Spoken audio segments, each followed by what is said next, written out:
Hello everyone and welcome to my new Let's Play. We are going to play Darkest Hour, a Hearts of Iron game. Now for the 2 or 3 of you who are not aware of what Hearts of Iron is, Hearts of Iron is a series of games released by Paradox Studios, which, unlike Europa Universalis and Crusader Kings and Victoria, focuses purely on the modern day era. Well, I guess Victoria could be said to focus on the modern era, but Darkest Hour and Hearts of Iron game focuses primarily on Second World War and the aftermath.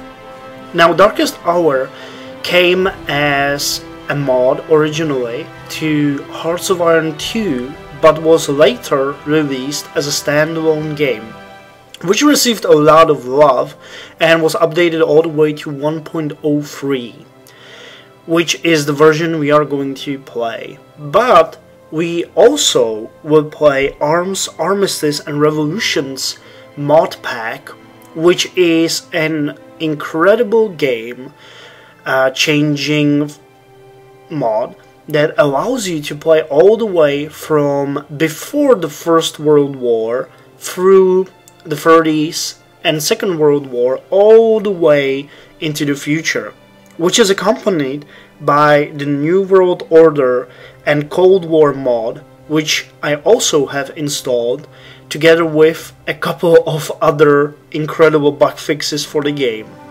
So what we have here is a heavily modded mod of an incredible game, in my opinion the best of the series, Hearts of Iron 2. So yeah, this is the general information for this Let's Play. I hope you guys will enjoy it, and at this point we are going to play the Grand Campaign, which spans all the way from 1914 to 1991. I have no idea if we're going to make it that far, but I'll do my best, I guess. That's the only thing I can say. Now, in this game you can play as any country in the world, which is incredibly interesting. But what are we going to play in such state? Well, we have a lot of choices, but in my Batman is fighting a shark with a lightsaber video, man, that's a cool name, I've announced that we are going to play as Italy. Now, Italy has a great history, I especially like the First World War era, with the front in the mountains where they fought with Austria-Hungary. It's one of my favorite eras. Well, you know, I guess it's a morbid interest when you like the era where so many good men has died. But my focus on this this area was fixed by my interest in the history of Slovenian people who were under the rule of both Italy and Austria-Hungary. However, I have changed my decision today when I did a search on YouTube and found out that there is actually a couple of Let's Plays of Italy already. So we are not going to play as Italy. We are going to play as my second favorite nation in this time period.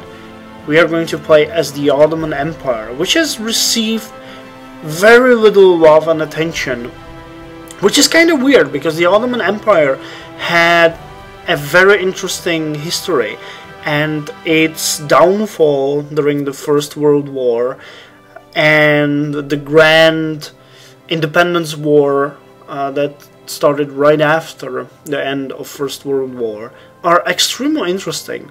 Now I understand I might be a bit biased because I have a deep interest in the culture of the Turkish people. I am learning the language for a couple of years now, so I might be biased, but I think that it is quite interesting. Now, before I read the description, I'm going to give you my high point of the Ottoman Empire, or high points of the Ottoman Empire during the First World War. Yeah, we are going to learn a lot of history during this Let's Play. You better get ready for that. So, the Ottoman Empire was in a huge downward spiral. It has lost pretty much everything since the 18th century, well, maybe 19th. But it was in a desperate state during the First World War, or at the start of the First World War, mainly because it has lost a couple of wars, a couple of small wars that broke out. Namely, interesting ones were the war with Italy in 1911, where they have lost Tripoli and a couple of other holdings. That war pretty much shown that the Ottoman Empire is not as strong as people have thought, which subsequently led to many uprisings and time period which is referred to as the Balkan Wars, which sprung out continuously in 1912 and 1913, which led to the losing of even more territory. When we look on the First World War, the Ottomans were in the beginning neutral. They declared something that was called the Notification of Neutrality. I think that was 18th of August 1914. But eventually they entered the war on the side of Austria-Hungary and Germany, especially because of concerns towards UK and Russia, which was gaining strength. And the Ottomans wanted to ensure that that's not going to happen. There was a lot more happening in the time in this time period between Ottomans and the Allies and Austria-Hungary and Germany. We will see some events in the game that I might talk about deeper later on, but this is the basics you need to know. Now let's read the description and head to the options where we will set the difficulty and stuff. So, the Ottoman Empire historical info. The Ottoman state was founded by Osman around 1300 AD, and at the apex of its power and prestige in the 16th century, the Ottoman Empire stretched from the gates of Vienna to the Indian Ocean and from Algiers to the Crimea. However, by the 18th century, the empire was shrinking, with its power eroded by a loss of internal authority and the expansionist ambitions of the European powers. The 19th century and early 20th century saw attempts at reform, including the creation of an executive branch, centralized government, constitutional guarantees, and secularized schools, but also witnessed the Ottoman Empire's substantial territorial decline. Greece became independent in 1930, France seized Tunisia at 1881, Britain took Egypt at 1882, Austria-Hungary annexed Bosnia-Herzegovina in 1980, and Italy won control of Tripolitania and Cyrenaica at 1911, and that's the war I spoke about.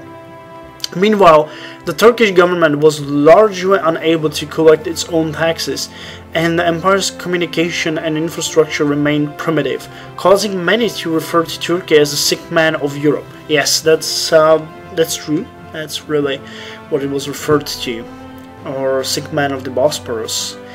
The inability of the Sublime Porte to modernize caused the Committee of Union and Progress, the Young Turks, to rebel and bring about Sultan Abdul Hamid's second abdication in 1908.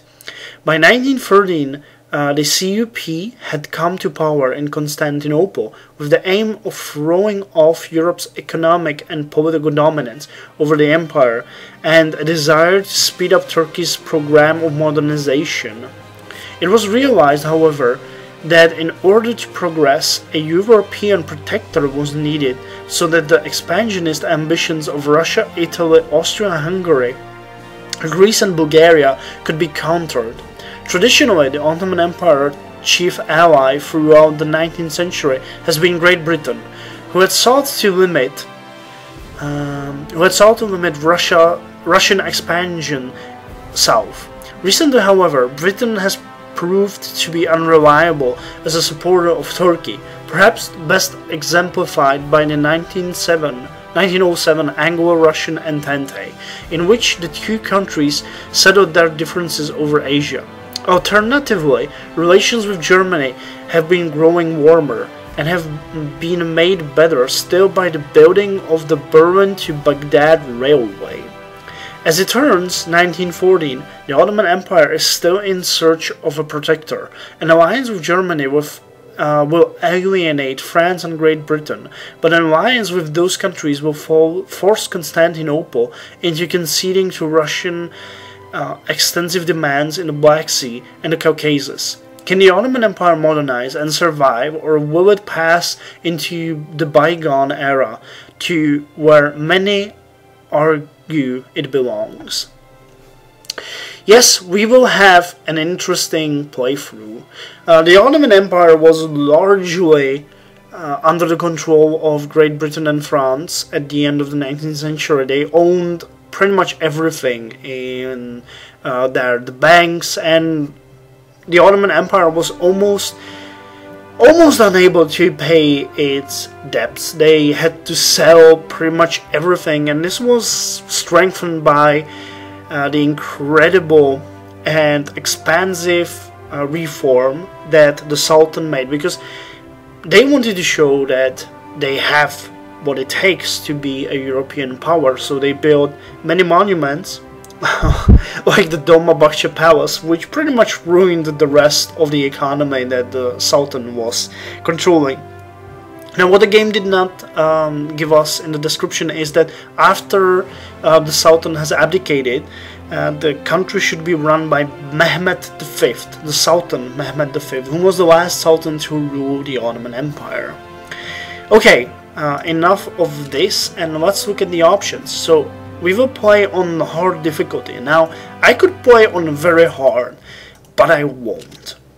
The reason for this is that the main modifier that the game gives you and how it sets the difficulty is not really the skill of the AI, but the amount of resources you have available.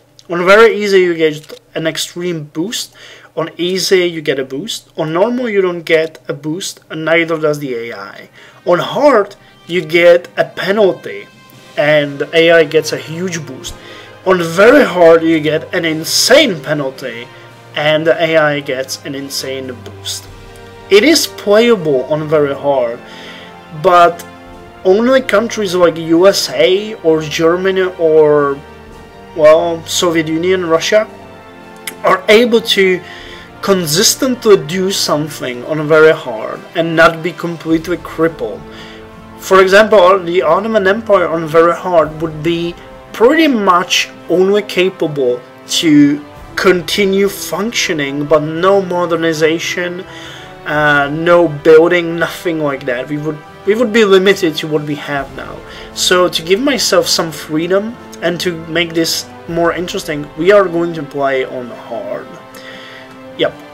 Now the AI aggressiveness I'm going to keep on normal. I would go to weakling normally, because the main enemy of the AI is usually the AI itself, because it pretty much destroys itself in constant wars.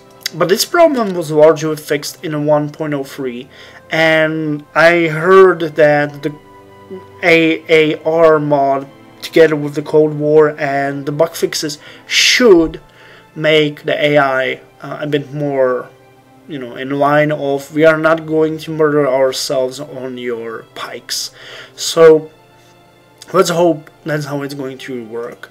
I'm going to set the game speed to very slow, but we can change this at any moment. Share countries is off, autosave monthly. That's a pretty good idea. Use counters off, because we're going to use the units. Everyone can start off, which is a reasonable thing to do. End date, we will use the scenario end date. Full IC takeover on, tech team takeover on. Okay, so this is pretty much how we're going to set everything, and let's start the game.